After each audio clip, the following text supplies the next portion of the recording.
Estaba en cautiverio, estaba en Babilonia. Ahora, Nehemías, hermanos, había nacido en cautiverio. Nehemías nació en Babilonia. Nunca había ido a Israel. Nació en Babilonia y nunca, ni siquiera conocía su nación. Esto da un gran mensaje, hermanos. No conocía su nación, sabía que era, dónde procedía. Pero cuando escucha las malas noticias, su corazón se contristó delante de Dios, oró y ayunó ante el problema y la necesidad. Y cuando va delante de Dios, hermanos, a orar, él ora por sus pecados personales y ora por los pecados colectivos. En otras palabras, ora por el pecado de él y ora por el pecado de todo el pueblo, hermanos. ¿Alguna vez has orado por el pecado de tu iglesia? ¿Alguna vez has orado, Señor, perdona nuestros pecados como iglesia? ¿O eres de los que dices, no, esos pecadores, Señor? Hermano, aquí lo estaba haciendo Nehemías. Nehemías ni siquiera había sido parte del pecado. Nehemías ni siquiera había nacido en Israel. Era israelita, padre de judíos. Pero al sentir la necesidad intercedió y pidió por su nación y pidió por los pecados de su pueblo y por los de él como persona que es faltosa, pidió también por sus pecados. O sea, esto nos enseña una grande lección. Si yo quiero, hermanos, cosas buenas de mi iglesia, yo tengo que orar por mis pecados, que Dios me perdone, me limpie, y también soy responsable de orar por los hermanos que han pecado, han faltado. Señor, perdona todos nuestros pecados, porque de alguna manera todos te fallamos.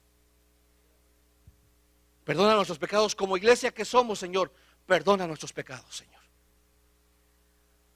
Somos una iglesia faltosa, pero perdona. O sea que te involucras en la oración delante de Dios también a interceder, Señor. Yo también soy parte. O sea, si es una persona moral, así es, casi era Jairo, hermanos. Soy parte, Señor, también necesito de ti igual que toda mi iglesia. Entonces vemos cómo es la intercesión, y lo vuelvo a leer. Una intercesión de un hombre moral, de un hombre santo que quiere la santidad, que quiere agradar a Dios. Así ora.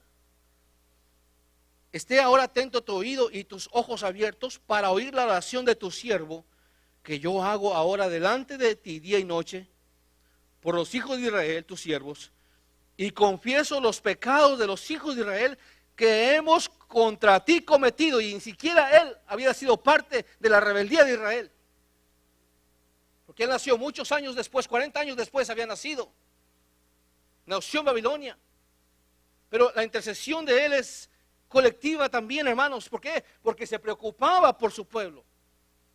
Se preocupaba por el problema, por la necesidad.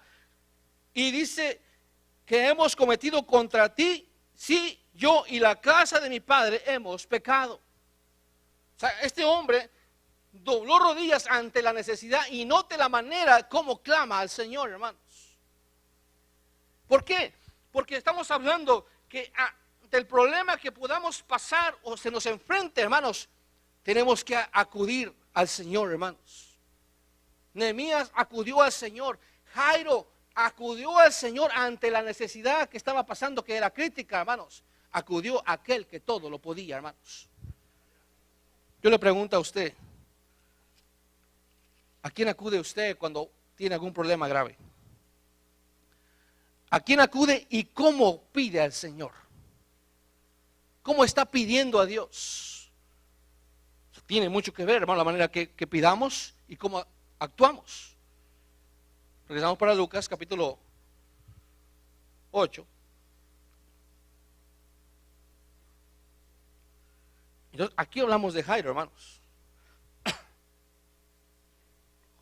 Jairo era un hombre moral y no dejó de ser humilde. Ahora vamos a cambiar un poquito el personaje. Hablamos de Jairo y más adelantito vamos a regresar a Jairo. Ahora vamos a hablar de una mujer que está aquí, porque estamos hablando de dos necesidades que había, hermanos. Dos situaciones que había. Una la de Jairo y otra la de la mujer. Y dice aquí: y una mujer que tenía flujo de sangre hacía ya 12 años, la cual había gastado el médico toda su hacienda, y por ninguno había podido ser curada. Llegándose por las espaldas, tocó el borde de su vestido, y luego se estancó o se sanó el flujo de su sangre. Jairo pudo acercarse con esa confianza hasta donde estaba el Señor. Pero claro, al llegar se humilló. Pero pudo acercarse porque no tenía, le voy a decir esto, no tenía una afrenta, moralmente hablando. Se acercó con confianza hasta donde estaba el Señor, batallando. O sea que aquel hombre justo batallando y todo, hermano, luchando contra la opresión, porque siempre cuando vas a buscar a Dios se va a batallar, hermanos. Tu carne no va a querer. Vendrán muchas cosas contra ti, pero aún así Jairo se abrió camino y llegó y se humilló delante de Dios. Amén. Ahora, la mujer, hermanos, tenía una afrenta porque tenía un flujo de sangre. Y en ese tiempo, hermanos, una persona con esa enfermedad no podía estar entre la multitud. Era abominable, hermanos, que estuviera entre la multitud.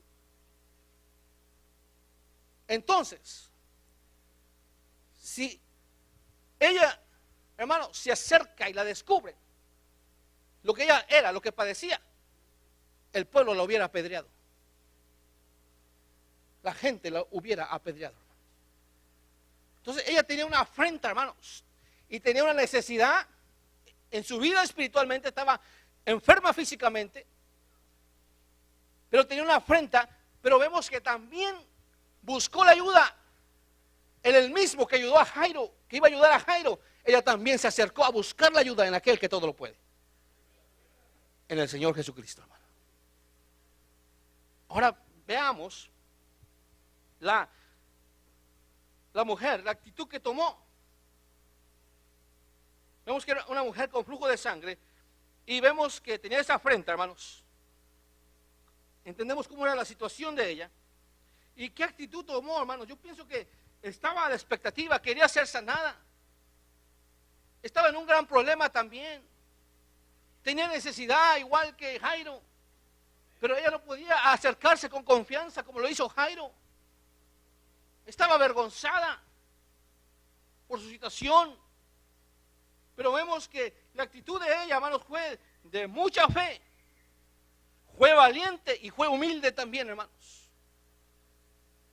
Estuvo a la expectativa porque yo creo que estaba cuidando al Señor. A ver cómo le hago, pero yo necesito acercarme a Él. Está la gente, está mi afrenta, pero necesito acercarme a aquel que me puede ayudar. Alabado sea el nombre de Dios. Y se abrió camino, hermanos, se abrió camino. Se fue abriendo camino, hermanos, y llegó y tocó al Señor, hermanos, y fue sanada. Pero vean, la actitud de ella, hermanos, fue una actitud, voy a decirlo de esta manera, una actitud en silencio. Cayó y esperó en el Señor, hermano. Una actitud callada.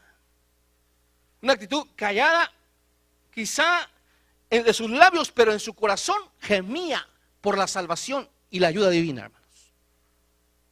En su corazón gemía por acercarse al Señor.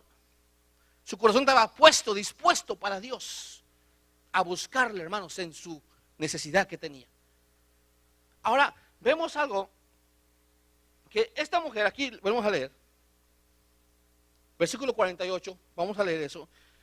Dice que llegándose por las espaldas, tocó el borde de su vestido y luego se estancó el flujo de sangre. Ahora, note usted esto, que cuando ella también, ¿verdad?, se va en secreto, se va abriendo paso, hermanos. Pero dice que solamente tocó el borde del vestido del Señor, hermanos. No fue y se abrazó, se abrazó de Él, ¿verdad? No hizo eso, hermanos.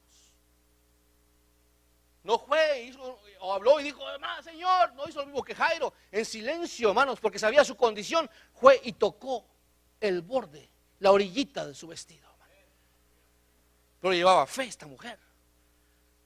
Tenía fe. Tiene una actitud valiente.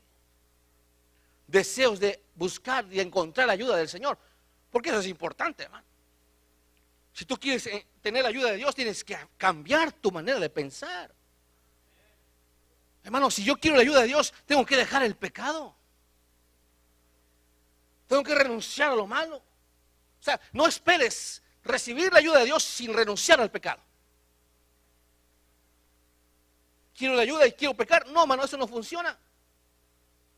Quiero seguir en el pecado, en el lodo, en el fango, y quiero la ayuda de Dios. Nunca va a funcionar eso, hermano. Tienes que salirse de ahí con la ayuda de Dios. Renuncia al pecado. Renuncia a lo malo. Renuncia a la maldad. Y Dios le va a ayudar para que Él tenga la ayuda del poderoso. Aleluya. Pero tome esa actitud de cambio en su vida. Bendito sea el nombre de Dios. Entonces vemos que toca el borde del vestido, hermano. Ahora, toca solamente el borde, hermanos. ¿Cómo podemos esto compararlo, hermano? ¿Cómo podemos aplicarlo a la vida espiritual? Cuando te encuentras en necesidades y tienes afrentas en tu vida, cuando te sientes avergonzado o avergonzada, acusado o acusada, ¿qué puedo hacer? Claro, haz esto, acércate con fe, valientemente, en silencio, clama. Pero te voy a aconsejar esto. Toma las promesas de Dios. Toma las promesas del Señor, hermano. ¿Qué es lo que se compara con esto? Solamente tocó nomás la orillita del vestido, hermano, y fue sanada. Porque a veces en nuestra necesidad que tenemos, hermano, no hallamos la solución, tenemos la vergüenza, tenemos la afrenta, tenemos todo aquello, hermano. Pero puedes con fe, hermanos, acercarte a Dios y toma las promesas del Todopoderoso que Dios tiene en su palabra para que se cumplan en tu vida y eso te saque adelante y seas sano en la fe. Toma las promesas. Clama a mí y yo te responderé. Es una promesa y te enseñaré cosas grandes y ocultas que tú no conoces. Hermano, hay escasez. Toma las promesas del Señor. Toca el borde del Señor. Toma las promesas. Mi Dios pues os suplirá lo que os falta conforme a sus riquezas en gloria. Alabado sea el nombre de Dios. Hermano, me tambaleé 7 veces, caerá el justo y se vuelve a levantar en el nombre del Señor, pero deja el pecado. O sea, son promesas que hay que tomar por la fe, como lo hizo aquella mujer, hermano. O sea, que las tomas en silencio, las estás creyendo, hermano. Estás creyendo en aquel que tiene misericordia, estás esperando en Él. No andas hablando tanto, hermano, sino estás esperando en silencio a aquel que te puede extender la mano. Alabado sea el nombre del Señor. Porque a veces podemos cometer el error, hermano, de buscar la ayuda de Dios, pero estar haciendo un escándalo tremendo, hablando aquí, hay que hablando allá, y justificándonos de esto y que del otro. No, hermano, así no va a funcionar. Guarde silencio. Guarde silencio y espere en el Señor. Calladamente esperé en el Señor. Alabado sea el nombre de Dios. Que sus frutos hablen por usted. Pero tome las promesas del Señor. A través de la Biblia vemos que aproximadamente podemos encontrar hasta 700 promesas en la Biblia, hermano, para nosotros.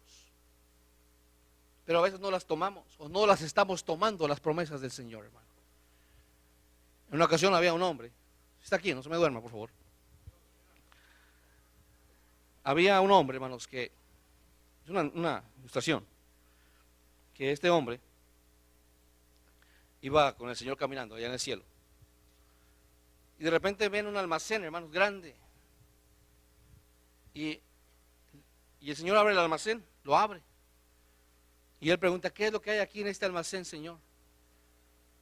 Y el Señor dice, mira, todo lo que miras aquí son mis promesas. Pero todas las que están aquí se han sido devueltas de la tierra, dice, porque mi pueblo no las usa. Se devolvieron, dice, porque mi pueblo no las está usando, las promesas. O sea, fiel es el que prometió, dice la Biblia, hermano. Usted puede pedir, creer en las promesas del Señor, tomarlas, hacerlas suyas. ¿Por qué? Porque es un hijo de Dios usted, hermano. Como hijo del Señor, tome las promesas del Señor, agárrelas, pídalas en oración. Cuando esté clamando, dígale, Señor, yo reclamo esta promesa para mí en tu misericordia. Usted está orando en silencio, pero está diciendo, Señor, yo reclamo la promesa, Señor. Yo creo en las promesas, Señor. Yo creo que tú eres fiel, que tú vas a cumplir. Yo la creo y la pongo en mi vida, aleluya. La hago mía, la promesa de Dios. Alabado sea el nombre de Dios. Y la fe en Dios y en su palabra, en la promesa, hermano, va a sanar. Vendrá la respuesta divina. Ahora, claro, no a tu tiempo, al tiempo de Dios, hermano.